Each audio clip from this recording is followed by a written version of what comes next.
हरे कृष्ण राधे राधे। एकादश स्कंद 28वां अध्याय परमार्थ निरूपण।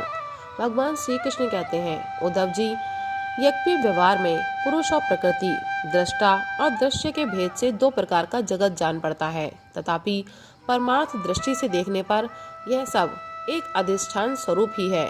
इसलिए किसी के शांत, घोर और मूढ़ स्वभाव तथा उसके अनुसार कर्मों की न स्तुति करनी चाहिए और न निंदा। सर्वथा अद्वैत दृष्टि रखनी चाहिए। जो पुरुष दूसरों के स्वभाव और उनके कर्मों की प्रशंसा अथवा निंदा करते हैं, वे शीघ्र ही अपने यथार्थ परमार्थ साधन से च्युत हो जाते हैं, क्योंकि साधन तो द्वैत के अभिनिवेश का, उसके प्रति सत्यत्व बुद्धि का निषेध करता है, और प्रशंसा तथा निंदा उसकी सत्यता के भ्रम को भी और दृढ़ करती है। उद्धव जी, सभी इंद्रियां राजस अहंकार के कार्य हैं। जब वे निद्रित हो जाती हैं, तब शरीर का अभिमानी जीव चेतना शून्य हो जाता है, अर्थात उसे बाहरी शरीर की स्मृति नहीं रहती। उस समय यदि मन बच रहा, तब तो वह सपने के झूठे दृश्यों में भटकने लगता है, और वह भी लीन हो गया, तब तो जीव मृत्यु के समान गाढ़ निद्रा सुषुप्ति में लीन हो जाता है। वैसे ही जब जीव अपने अद्वितीय आत्म स्वरूप को भूलकर नाना वस्तुओं का दर्शन करने लगता है, तब वह स्वप्न के समान झूठे दृश्यों में फंस जाता है, अथवा मृत्यु के समान अज्ञान में लीन हो जाता है। उद्धव जी, जब द्वैत नाम की कोई वस्तु ही नहीं है, तब उसमें अमुक वस्तु भली है और अमुक बुरी, अथवा इतनी भली और इतनी बुरी है, यह प्रश्न ही नहीं उठ सकता। विश्व की सभी वस्तुएं वाणी से कही जा सकती हैं अथवा मन से सोची जा सकती हैं। इसलिए दृश्य एवं अनित्य होने के कारण उनका मिथ्यात्व तो स्पष्ट ही है। परछाई, प्रतिध्वनि और सीपी आदि में चांदी आदि के आभास यज्ञ है तो सर्वथा मिथ्या, परंतु उनके द्वारा मनुष्य के हृदय में भय, कंप आदि का संचार हो जाता है। वैसे ही देह आदि सभी वस्तुएं हैं तो सर्वथा मिथ्या ही, परंतु जब तक ज्ञान के द्वारा इनकी असत्यता का बोध नहीं हो जाता, इनकी आत्यंतिक निवृत्ति नहीं हो जाती, तब तक ये भी अज्ञानियों को भयभीत करती रहती हैं।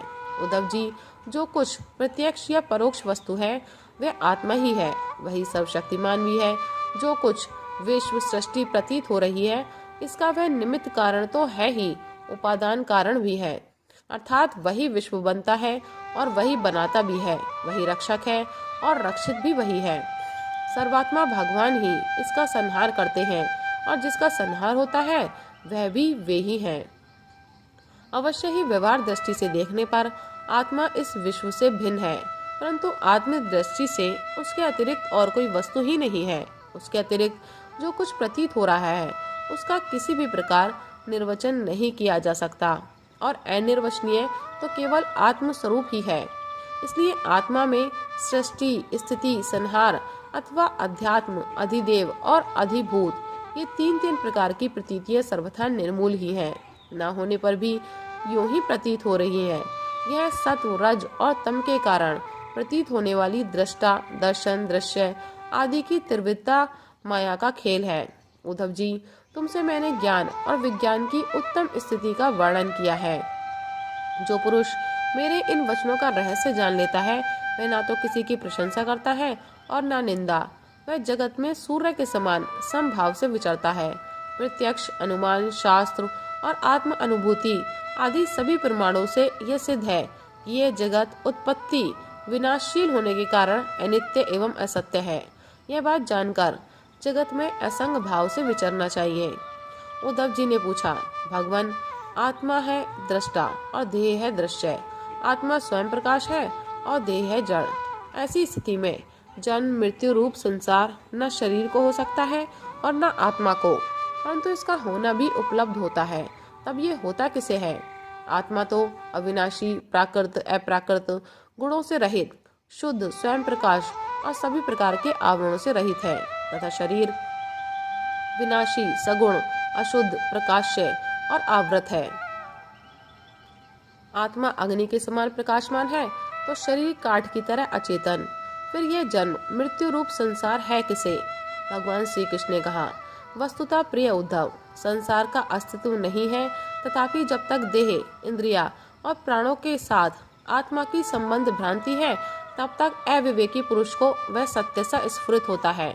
जैसे स्वप्न में अनेकों विपत्तियां आती हैं, पर वास्तव में वे है नहीं, फिर भी स्वप्न टूटने तक उनका अस्तित्व नहीं मिटता। वैसे ही संसार के न होने पर भी जो उसमें प्रतीत होने वाले विषयों का चिंतन करते रहते हैं, उनके जन्म मृत्यु रूप संसार की निवृत्ति नहीं होती। जब मनुष्य स्वप्न देखता रहता है, तब नींद टूटने के पहले उसे बड़ी बड़ी विपत्तियों का सामना करना पड़ता है, परंतु जब उसकी नींद टूट जाती है, वह जग पड़ता है, तब ना तो स्वप्न की विपत्तियां रहती हैं और न उनके कारण होने वाले मोह आदि विकार। उद्धव जी, अहंकार ही शोक, हर्ष, भय, क्रोध, लोभ, मोह, स्पृहा और जन्म मृत्यु का शिकार बनता है।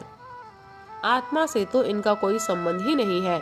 उद्धव जी, देह, इंद्रिय, प्राण और मन में स्थित आत्मा ही जब उनका अभिमान कर बैठता है, उन्हें अपना स्वरूप मान लेता है, तब उसका नाम जीव हो जाता है।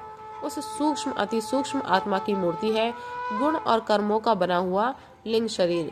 उसे ही कहीं सूत्रात्मा कहा जाता है और कहीं महतत्व। उसके और भी बहुत से नाम हैं। वही काल रूप परमेश्वर के अधीन होकर जन्म मृत्यु रूप संसार में इधर उधर भटकता रहता है। वास्तव में मन, वाणी, प्राण और शरीर अहंकार के ही कार्य हैं। यह है तो निर्मूल, परंतु देवता, मनुष्य आदि अनेकों रूपों में इसी की प्रतीति होती है। मननशील पुरुष उपासना की शान पर चढ़ाकर ज्ञान की तलवार को अत्यंत तीखी बना लेता है और उसके द्वारा देह अभिमान का, अहंकार का मूलोच्छेद करके पृथ्वी में निर्द्वंद होकर विचरता है। फिर उसमें किसी प्रकार की आशा तृष्णा नहीं रहती। आत्मा और अनात्मा के स्वरूप को पृथक पृथक भली भांति समझ लेना ही ज्ञान है, क्योंकि विवेक होते ही द्वैत का अस्तित्व मिट जाता है।